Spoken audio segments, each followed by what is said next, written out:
doctor Carlos Basauri, médico especialista en medicina de emergencias, trabaja en la Universidad Católica de Chile y se formó excelentemente en ultrasonido en Los Ángeles, en Estados Unidos. Buen día, Carlos, ¿cómo estás? Hola, buenos días a todos, gracias por la invitación. Me pidieron a mí hablar sobre ultrasonido pulmonar. Es un tema que es largo, pero vamos a hacerlo bien directo para poder alcanzarlo a hacer justo en los 15 minutos que me pidieron. Así que ante cualquier duda pueden contactarme por Twitter, ahí abajo está mi dirección, @doctor Bastuardo, y cualquier duda la podemos comentar por ahí. Entonces partamos. La evaluación inicial del pulmón siempre ha partido históricamente con el uso del estetoscopio, ¿ya? Eso es lo habitual. Cuando uno encuentra una duda, muchas veces pide una radiografía, y si la duda persiste, seguimos con el escáner. Pero ya en los últimos 10 años esto ha cambiado bastante con el advenimiento de ultrasonido, donde cada vez hay equipos más portátiles, y de hecho ya hay varios tipos de ultrasonido ultra portátil de bolsillo, con lo cual todos estos tres pasos de ocultar al paciente, la radiografía y finalmente el escáner se pueden resumir entre, en vez de ocultar al paciente y tomar una radiografía, revisar el ultrasonido y después seguir con el escáner ante cualquier duda. Para partir entonces, dos preguntas, si pueden poner la encuesta. La primera pregunta es como para saber en qué parada estamos todos nosotros con el ultrasonido pulmonar, es respecto a esta técnica, ¿cuál de las siguientes alternativas es la correcta? ¿El ultrasonido es la herramienta ideal para diagnosticar neumotórax? ¿El ultrasonido pulmonar sirve para evaluar la tolerancia a fluidos? ¿El signo de la playa es patognomónico en neumotórax? ¿Y el transductor ideal es el lineal? Veamos ahí qué es lo que opinan. Entonces, la gran mayoría, el ultrasonido es la herramienta ideal para diagnosticar el neumotórax. Ya. Y en segundo lugar, la tolerancia a fluidos. Vamos entonces con la segunda pregunta. Esta imagen estática, ¿ya? ¿Qué patología es la que descarta? ¿Neumonía, un TEP, un neumotórax o una atelectasia? Ya, descarto un neumotórax. Muy bien, vamos a revisar esas dos preguntas al final de la clase. Entonces, como les contaba, en los últimos 10 años el ultrasonido pulmonar ha tenido un gran boom, y esto es más que nada a la contribución científica de dos personas, el doctor Volpicelli y el doctor Lichtenstein. Este último es el más conocido, donde tienen la gran mayoría de la evidencia de ultrasonido pulmonar. Este artículo acá es del año 2012 del Intensive Care Medicine y son recomendaciones basadas en la evidencia por un panel de expertos con respecto al uso del ultrasonido clínico pulmonar como primera modalidad diagnóstica en varias patologías. Y de esto mismo se puede desprender todas las indicaciones que tiene esto, ¿ya? Cada paciente que yo sospeche neumotórax, que es la principal, para buscar síndrome intersticial, que esto se refiere a la presencia de neumonias tanto bacterianas como virales, esto muy de moda últimamente por el COVID, buscar consolidaciones y buscar donada pleural. Así que estas son las indicaciones fundamentales del ultrasonido pulmonar. Vamos ahora a cómo hacer el examen. Lo primero es elegir el modo pulmonar en nuestro equipo, ¿ya? Si no tuviera modo pulmonar, tienen que buscar el modo que menos filtros de artefactos tengan, porque el ultrasonido pulmonar se basa más que nada en sacar distintos artefactos por la reverberancia acústica, y de esta forma uno interpreta estos artefactos para determinar qué es lo que está ocurriendo. No es que uno está viendo el pulmón, sino que está viendo solamente la pleura. Así que elijan siempre el modo pulmonar. Con respecto a los transductores, en verdad pueden ocupar cualquiera, ¿ya? La recomendación que les puedo hacer yo es que si quieren ver bien en detalle qué está ocurriendo con la pleura, como por ejemplo si es que hay un neumotórax o no, o por ejemplo si es que hay una consolidación subpleural y les queda la duda, lo ideal es ocupar el transductor lineal, porque como tiene la más alta frecuencia permite ver la pleura muy en detalle. Ahora, si un paciente que está muy inestable y le están haciendo sobreacción pulmonar dentro del contexto de un RACH, por ejemplo, y vieron el corazón, o un paciente, por ejemplo, con edema pulmonar agudo, lo ideal es ocupar el transductor sectorial, porque así ven el corazón y pasan inmediatamente al otro lado sin tener que cambiar de un transductor a otro. Ahora, si ustedes me preguntan a mí, yo generalmente para todo ocupo el transductor curvilíneo, ¿ya? Más que nada porque su zona de contacto es tan larga que me permite abarcar grandes zonas del tórax rápidamente, como para hacer una aproximación inicial, como vamos a ver en la siguiente diapositiva. Para realizar el examen, lo más importante es la orientación, y para esto nuestro transductor, como muestra acá la flecha, tiene que estar apuntando hacia la cabeza del paciente. de forma tal que vamos a tener hacia acá la cabeza en la pantalla del ecógrafo, hacia acá los pies, y vamos a tener la línea pleural, costilla, costilla, costilla, ¿ya? Y lo que vamos a hacer entonces es escanear, ¿ya?, todo el tórax, buscando toda la superficie esta, ya que lo único que hacemos nosotros es buscar la superficie de la pleura y buscar alteración ahí por los artefactos. Entonces depende qué cosa vamos a ir a buscar, es donde vamos a poner nuestro transductor, ¿ya? Pero lo ideal es poder recorrer ambos pulmones, tanto por anterior como por lateral y posterior. Entonces, como les contaba, lo que vamos a hacer nosotros es interpretar distintos artefactos de imágenes, ¿ya? Porque nuevamente no estamos viendo el pulmón, y son 4 los patrones que vamos a ir a identificar. Vamos a ir viendo uno por uno. El primero, el patrón normal, después vamos a ir intersticial, vamos a ir con neumotórax y finalmente con derrame pleural. El patrón normal, entonces. El patrón normal es la imagen con la que uno parte siempre, nuevamente con el transductor con el punto hacia la cabeza del paciente. Y lo que vamos a ver va a ser costilla, costilla, como estamos viendo acá en el clip, ¿no es cierto? Una costilla acá, la otra acá, con su sombra acústica. La piel, subcutáneo, ¿cierto?, plano muscular, y vamos a ver justo abajo esto la pleura parietal, ya lo que se conoce como línea pleural. Es muy importante que la línea pleural siempre va bajo las costillas para poder diferenciarlo con el enfisema subcutáneo, por ejemplo. Y hacia abajo vamos a ver reverberaciones de esta, que va a ser, como vemos acá y más abajo, que son imágenes en espejo de la línea pleural que están corriendo hacia abajo, lo que se conoce como líneas A. Y esto es producto que, como el pulmón está completamente aireado, ¿ya?, el sonido rebota muy fácilmente con la pleura y vuelve al transductor. Como está tan cerca el transductor, produce un efecto de reverberancia y la pantalla, las ondas rebotan tantas veces entre el transductor y la pleura que finalmente estos distintos viajes el ecógrafo lo toma como si fuera un solo viaje, y lo que va a hacer es reproducir la pleura hacia abajo en espacio equidistante, lo que se conoce como líneas A. La tenemos ahí, ahí, y después hacia abajo hasta el final de la pantalla. Como vemos ahí, después vemos ahí otra, y va así.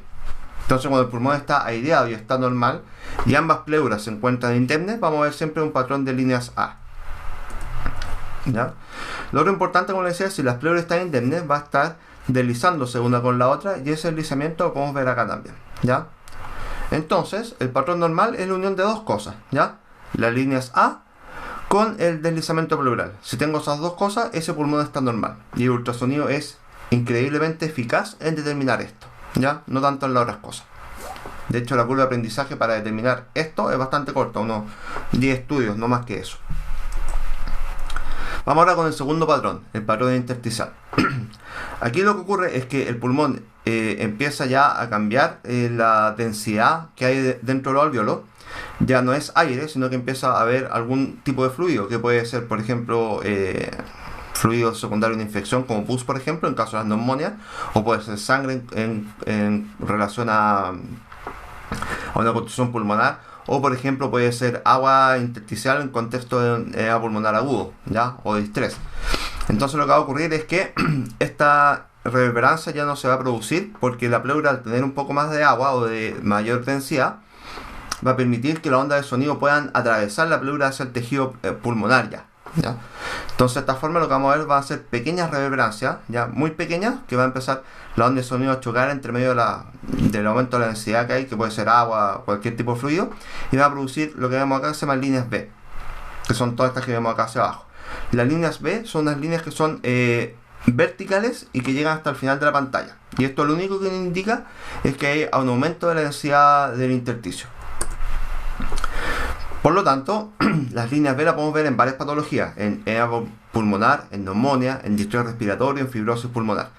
Lo importante destacar acá es que, según la disposición de las líneas B y la clínica del paciente, uno puede inferir estas líneas B de cuál de estas patologías son, lo que ya lo hace un poquito más difícil, porque no es que uno ve algo y lo determina exactamente. Vamos a ver algunos ejemplos, por ejemplo. Por ejemplo, acá tenemos el patrón intersticial más típico del edema pulmonar, donde lo que vemos es que la línea pleural es bien fina y está muy nítida, ¿ya? Una de las cosas que nos distingue además de la clínica, hablando solamente de ultrasonido, es que vamos a tener un ecocardio compatible, ¿no es cierto?, con función sistólica disminuida, una vena cava inferior pletórica, y además de eso, el patrón intersticial va a ser homogéneo en ambos pulmones, ¿ya? A diferencia, por ejemplo, de la neumonía, que va a ser en el lado donde esté la infección, o el distrés, que va a ser parchado, igual como es la imagen del escáner. Después tenemos la neumonía, donde el patrón intersticial aquí va a ser focal, va a ser en un solo lado, y si se fijan bien, la línea pleural, en vez de ser fina, va a ser más abombada, incluso va a tener lesiones de saca-bocado. Entonces esto ya nos indica que esta línea P que estamos viendo está en contexto de un proceso infeccioso o inflamatorio. Aquí tenemos otro ejemplo más, donde vemos ahí también, ¿no es cierto?, un abombamiento o saca-bocado de la línea pleural con una gran línea B que va hacia abajo. Todas esas cosas nos permiten un poquito distinguir esto, pero también hay que verlo con la clínica, porque esto también se puede ver en contexto de neumonias virales, por ejemplo, o infartos pulmonares. Para la neumonía es muy importante que el examen lo hagamos con el paciente sentado, porque el gran porcentaje de estas se encuentra en los campos posterior inferiores. Entonces tenemos que tratar de sentar al paciente y buscar bien en las zonas laterales y posterior. Cuando hagamos esto, lo ideal es que el paciente esté con los brazos desde detrás de la cabeza para abrir la escápula y poder justo hablar esta parte acá del pulmón. Es súper importante que, si ustedes por ejemplo comparan el ultrasonido para el diagnóstico de neumonía versus la radiografía, es infinitamente superior, pero igual hay un 8% de neumonias que no las van a poder ver con ultrasonido y sí con radiografía, que son las justo en los lugares donde ustedes no pusieron el transductor, y además de eso las que están más profundos, las que no están en contacto con la pleura. Recuerden nuevamente que el ultrasonido pulmonar lo único que hace es ver hasta la pleura, y de ahí, si es que hay alguna alteración en contacto con la pleura, uno puede ver el pulmón más hacia la profundidad. Vamos ahora con el neumotórax. Vamos a ver ahora por qué también lo pongo con signo de pregunta. ¿Qué es lo que estamos viendo acá? ¿No es cierto? Tenemos la costilla acá, la otra costilla al otro lado, ¿no es cierto? Para acá está la cabeza del paciente, para acá los pies, y vemos acá la línea pleural, ¿no es cierto? No hay líneas B, vemos que hay líneas A, pero si se fijan bien, no hay deslizamiento pleural, ¿ya? No se ve el deslizamiento de la pleura parietal con la visceral, así que algo raro pasa acá. El movimiento que vemos acá de las costillas es más que nada por el esfuerzo ventilatorio del paciente. Mucho más fácil si lo comparamos con el patrón normal, ¿no es cierto? Aquí la línea pleural está deslizando, en cambio acá no. ¿Y por qué se produce esto? Porque porque algunas veces, si tenemos neumotórax, lo que va a ocurrir es que se va a separar la pleura parietal de la visceral, y como se separan, ya no voy a estar viendo la pleura visceral deslizar sobre la parietal. Y como va a haber aire entre medio de las dos pleuras, voy a tener puras líneas A hacia abajo, por la reverberancia que les expliqué al principio del patrón normal. Pero como están separadas, no hay deslizamiento, entonces si yo veo un patrón, ¿ya?, donde hay líneas A sin deslizamiento pleural, lo hace sugerente neumotórax. ¿Y por qué es sugerente neumotórax? Porque hay varias cosas que también pueden dar lo mismo, ¿ya? Por ejemplo, si yo pesco el ultrasonido, me lo pongo en mí mismo, ¿no es cierto?, y aguanto la respiración, como no voy a estar ventilando mi pulmón, no va a haber deslizamiento de la pleura parietal con la pleura visceral, y voy a tener la misma imagen. Eso no significa que yo tenga un neumotórax y me tenga que poner un tubo pleural, ¿ya? También, por ejemplo, si el paciente con un tubo monobronquial, ese pulmón que no está ventilando, va a mostrar lo mismo. Si el paciente tiene una bula en ese lugar, va a mostrar lo mismo también, al igual que si tuvo una neumonectomía o, por ejemplo, si tiene una gran atelectasia, ¿ya?, lo cual ocurre frecuentemente en los pacientes con COVID. Entonces el diagnóstico de neumotórax, solamente por decir que hay un patrón A sin deslizamiento pleural, lo hace bastante peligroso, ¿ya? Esto claramente es súper fácil si el paciente llega con una herida penetrante torácica. Sí, ahí sería. Si tiene infección subcutánea también. Pero en pacientes médicos es más difícil porque tenemos todas estas otras causas, y sobre todo está intubado, que pueden estar ahí influyendo. Así que harto ojo con eso. Si queremos estar seguros si hay neumotórax o no, tenemos que ir a buscar este signo, ¿ya? Como vemos acá, tenemos las dos cosas, ¿no es cierto? Patrón A, pero acá hay deslizamiento pleural, en cambio acá nada. Entonces esto es lo que se conoce como punto pulmonar, y esto sí es patognomónico y es el signo con el que uno diagnostica el neumotórax, ¿ya? Todas las otras cosas que vimos solamente dicen si es que es más probable o no. Y aquí entonces tenemos un lugar donde, como vemos acá en el esquema, donde ambas pleuras están en contacto, por lo tanto deslizan, ¿no es cierto? Y al otro lado están separadas las pleuras, por lo tanto no hay contacto y no deslizan. Entonces el punto pulmonar es lo patognomónico de neumotórax. Una cosita aparte, por si me preguntan después, el modo M no tiene mucha utilidad en esto y era solamente una forma de registrarlo, así que yo les recomiendo no ocuparlo para hacer diagnóstico. Vamos ahora con el último punto, el patrón, el derrame pleural. Para hacerlo es bien parecido al FAST, ¿ya? Vamos a ir a hacer cortes coronales con el punto del transductor acá hacia la cabeza y vamos a ver el riñón, el hígado, el vaso según el lado que estemos, y nos vamos a fijar sobre el diafragma, ¿ya? En el receso costofrénico de cada lado. La imagen normal entonces sería esto, ¿no es cierto? Tenemos el hígado acá, la cabeza nuevamente, porque el punto estaba hacia la cabeza del paciente, aquí está el punto de la pantalla, entonces tenemos cabeza a este lado, los pies para acá, el hígado, la columna lumbar, ¿no es cierto? El diafragma está ahí y hacia acá el pulmón. Se fijan, como tenemos el artefacto de espejo, ¿ya? Producido por nuevamente por la reverberancia del sonido al pasar del hígado, chocar con el diafragma, ¿ya? Y como tenemos aire hacia arriba, el sonido no va a pasar por el pulmón que está limpio. Vamos a ver que la columna se borra, ¿no es cierto? Cada vez que se mete el artefacto en espejo, como vemos acá. Ahora bien, cuando tenemos un derrame pleural, como este espacio que está aireado ya no lo está así, sino que tiene algún contenido que es más denso, va a permitir que el sonido pueda atravesar del hígado hacia allá. Y entonces vamos a ver que, como hace una ventana acústica, la columna lumbar se continúa sobre el diafragma. Entonces esto nos indica que hay un ocupamiento de este lugar. Esto se conoce como el signo de la columna. Y aquí podemos ver entonces una imagen normal versus una con derrame, donde claramente, si uno se fija en la columna, es muy fácil de diagnosticarlo. Y un consejo que les puedo dar, un poquito más avanzado, es que siempre ocupen este signo para ver si es que el receso costofrénico está ocupado o no. Más que nada porque podemos tener casos como este. Tenemos el riñón, ¿no es cierto? El hígado, el diafragma. Y si ustedes se fijan, uno se puede confundir pensando que esto es hígado también. Pero como tengo el diafragma y la columna sigue hacia cefálico, ¿ya? Esto no es ni imagen en espejo, ¿ya? Ni es algo normal, sino que esto es un tumor que tenía el paciente justo sobre el diafragma, ¿no es cierto? Entonces vemos ahí que hay un contenido sólido, ¿no es cierto? Y que está continuando sobre el diafragma hacia el tórax, así que este receso está ocupado. Probablemente si no hubiera ocupado el signo de la columna se me habría pasado esto, así que siempre busquen el signo de la columna más que ver si es que hay algo anecoico o no sobre el diafragma. Entonces, para ir cerrando, vamos a discutir un poco las dos preguntas que he hecho al principio. Con respecto a la pregunta 1, el ultrasonido clínico pulmonar, ¿es correcto que sirve para evaluar la tolerancia a fluido? ¿Ya? Si yo a un paciente le estoy dando mucho volumen, ¿ya? Y se me está empezando a pasar la mano, antes de yo ir a ocultar los crépitos, ¿ya? O ver si los yugulares se están ingurgitando o no, voy a empezar a ver líneas B por la cantidad de volumen que hay, porque está empezando a tener ya un poquito más de edema intersticial. Ahora, el ultrasonido, claro que es una herramienta ideal para evaluar si el paciente tiene neumotórax, pero más que nada para descartarlo, ya que el diagnóstico de neumotórax con ultrasonido se hace un poquito más difícil porque uno no siempre logra encontrar el punto pulmonar, sobre todo si es que el neumotórax es muy pequeño. Así que ojo con eso. Y también la idea de esta pregunta era hacer el énfasis en que si ustedes ven ausencia de deslizamiento pleural, eso no significa que el paciente tenga un neumotórax, pueden haber otras causas, sobre todo en contexto no traumático, como son las que vimos anteriormente. Y con respecto a la pregunta 2, siempre que yo vea líneas B, significa, lo más importante de todo, significa que ambas pleuras están indemnes, ¿ya?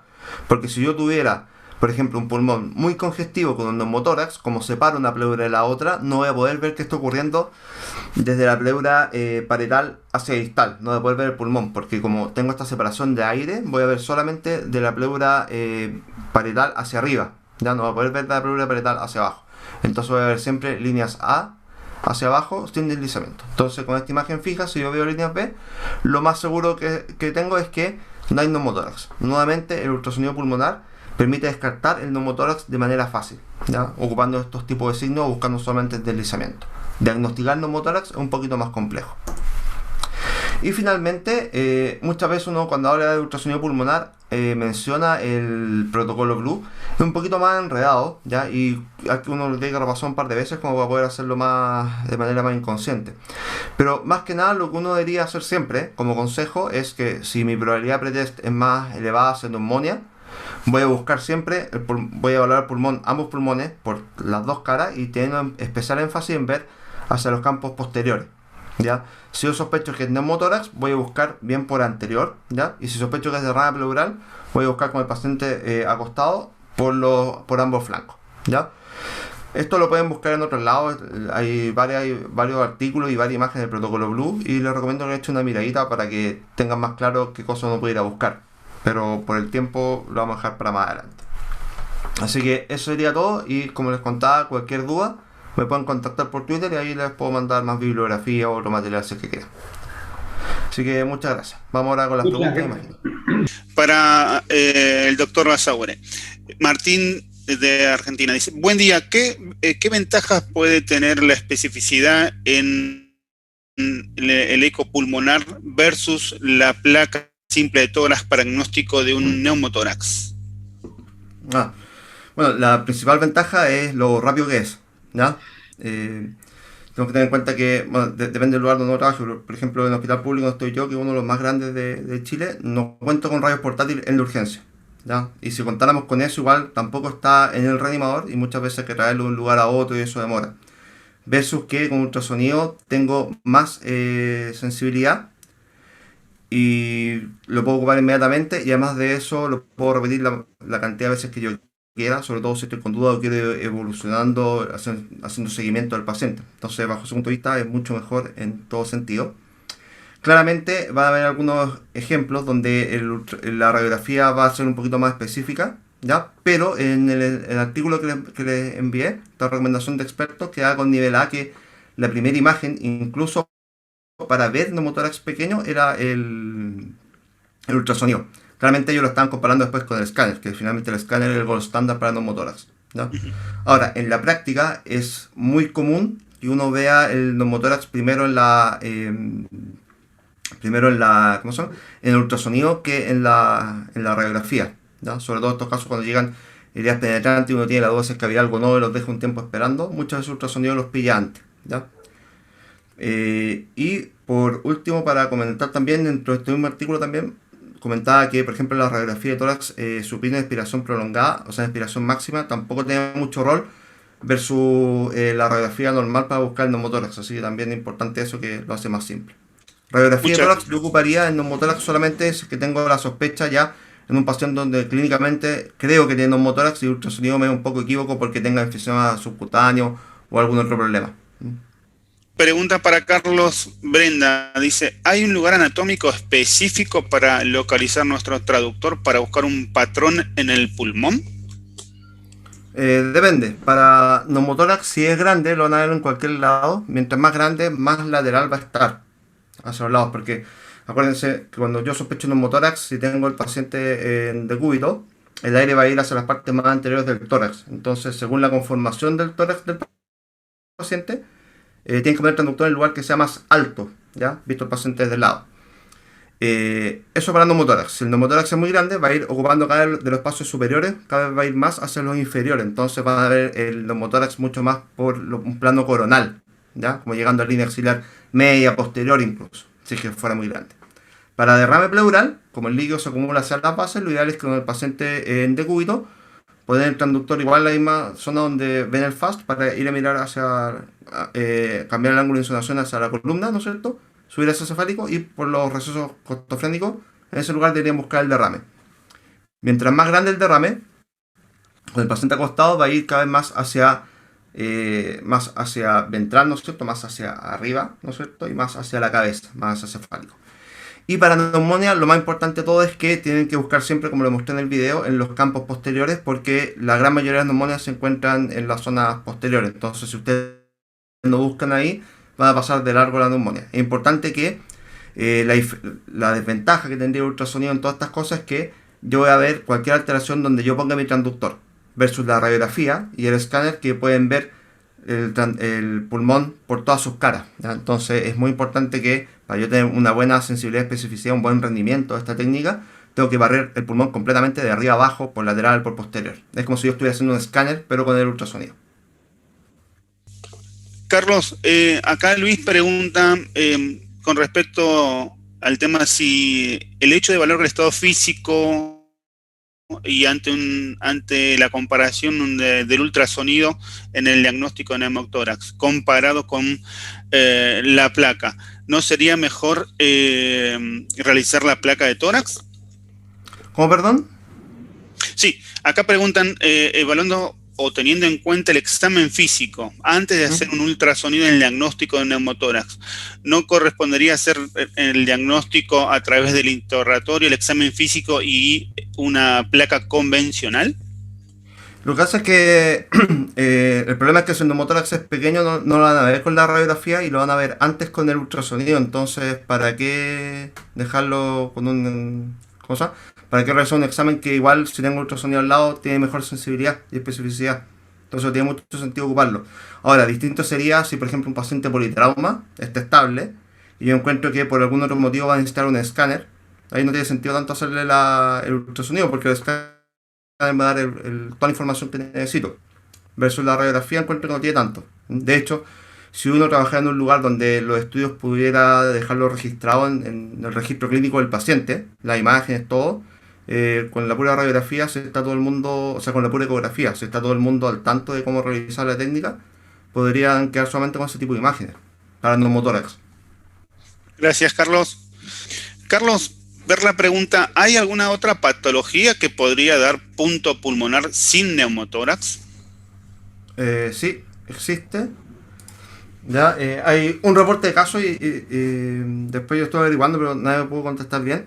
Supuestamente si yo tengo justo un lugar donde parte una bula, ya puedo ver lo mismo, ya, porque voy a tener justo el lugar donde dejo poner la imagen. Claro.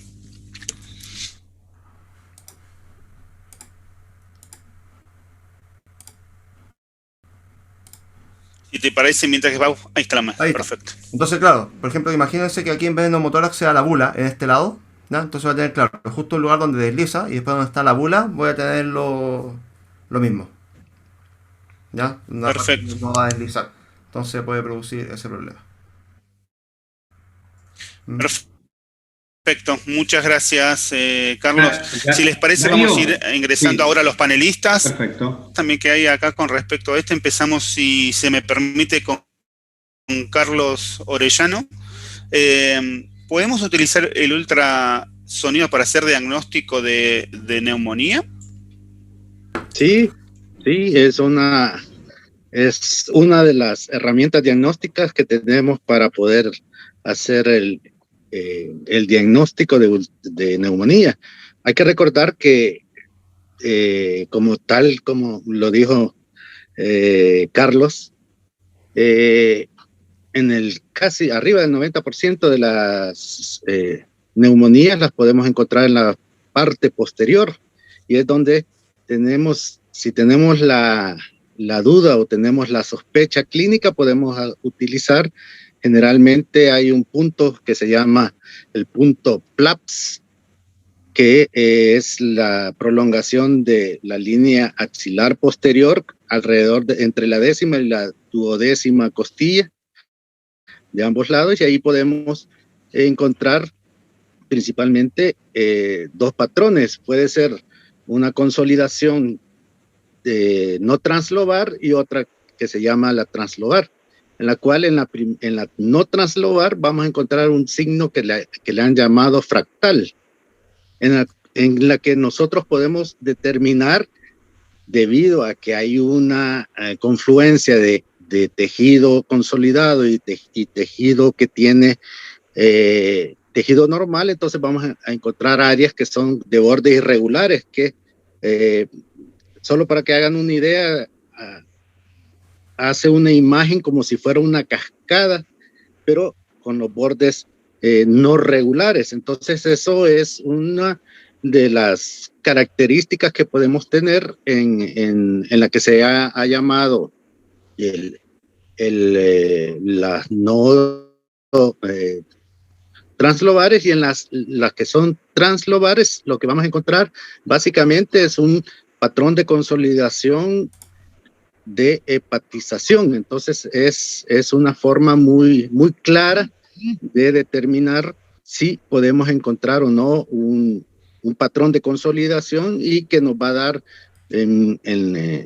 casi arriba del 90% el diagnóstico de poder hacer encontrar una neumonía, y ya poder hacer los estudios subsiguientes que ustedes correlacionados obviamente con la clínica que tenga el paciente. Muchas gracias, Carlos, te agradezco. Así que yo le quería hacer una pregunta a Carlos Basaure. La pregunta es si la suscitación inicial del trauma, ¿ustedes están utilizando protocolo con ultrasonido, guiado por ultrasonido? Sí, sí. Tanto en trauma como en, o sea, paciente que llegue, ¿ya? Cualquier paciente en shock, lo ideal es partir con ultrasonido. Más que nada, bueno, el trauma es de perogrullo, ¿no es cierto? Pero el resto de los shock, más que nada por las sorpresas que hay, pacientes siempre que pueden tener un shock obstructivo mezclado con otra cosa. Típico, no sé, por ejemplo, ahora con COVID, paciente que llegue saturando, choqueado, puede ser claramente hipóxico por la neumonía COVID en sí, pero también puede estar tepeado y ahí claramente puede tener un TEP. Entonces, claramente el ultrasonido va a determinar una conducta completamente distinta de un paciente que está hipoxémico solamente, de un paciente que está hipoxémico con un choque obstructivo. O, por ejemplo, pacientes que están en ventilación con PIB muy altos y hacen neumotórax también. No es que está desaturando y hipotensándose porque está cada vez más hipoxémico, sino que es porque está con neumotórax. Entonces, claramente, por lo menos todos los servicios de urgencia de nuestro país que cuentan con ecógrafo en la urgencia y con especialistas en medicina de urgencia, realizan la aproximación inicial, sobre todo en trauma, que ya es un estándar con ultrasonido. Para Carlos, ¿cuál es la utilidad real del ultrasonido en trauma? No entiendo la utilidad real. O sea, Sí, la utilidad del ultrasonido extendido en trauma.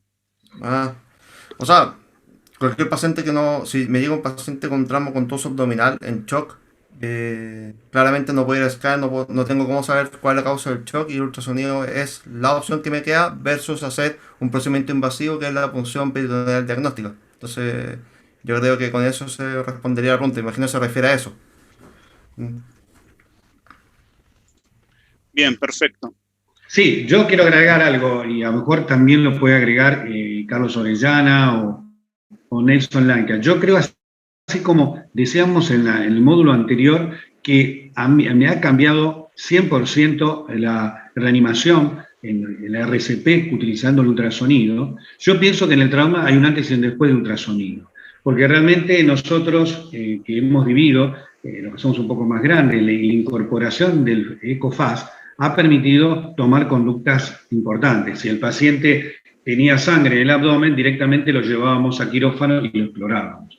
Es decir, que hoy en día, digamos, una persona, un médico de emergencias que trabaja en un servicio de emergencias, debería tener un ultrasonido, digamos, como el estetoscopio, como lo mostró muy bien en una diapositiva Carlos. Yo pienso que justamente la evaluación inicial de lo que nosotros llamamos el ATLS y lo que hemos hecho el ATLS, sabemos que el ABCDE hoy se tiene que hacer, digamos, el examen, la exploración de la cabeza a los pies con el ecógrafo. Y nos da muchísima información justamente de lo que nosotros tenemos. Y que también tendría que estar incorporado también el prehospitalario, porque sepamos que el prehospitalario y el hospitalario es una, digamos, una actividad continua, es una evaluación continua y un tratamiento continuo, si no podemos hacer una diferencia, con lo cual también es de ultísima, digamos, utilidad en el ultrasonido para el trauma y para otras patologías, pero para el trauma también el prehospitalario. ¿Cuál es tu opinión, Carlos Orellana? Te escuchamos. Bueno, igual el ultrasonido es básico. Hay varios estudios que hablan de su utilidad en el prehospitalario. Ya es de rigor en aquellos sistemas que lo puedan tener, pues poder utilizar de estos dispositivos que son portátiles y que permiten a personal entrenado pues, tomar decisiones basadas en hallazgos ultrasonográficos y que tienen bajo los estudios que están ya y que están saliendo, pues bastante sensibilidad y especificidad.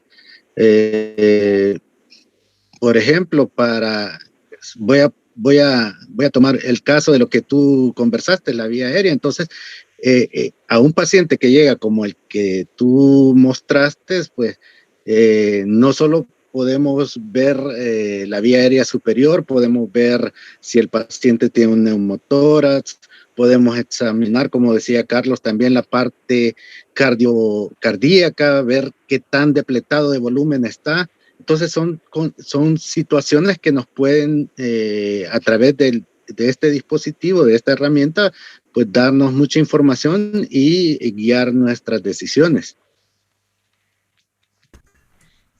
Sí, para Carlos,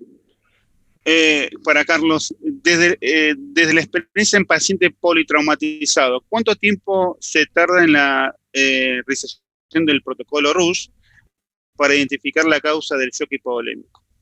Ahora, ojo, en paciente politraumatizado no tiene sentido hacer un RACH. Conviene mucho más hacer un FAST. Y un FAST bien hecho y demorándose harto, demora unos 5 minutos.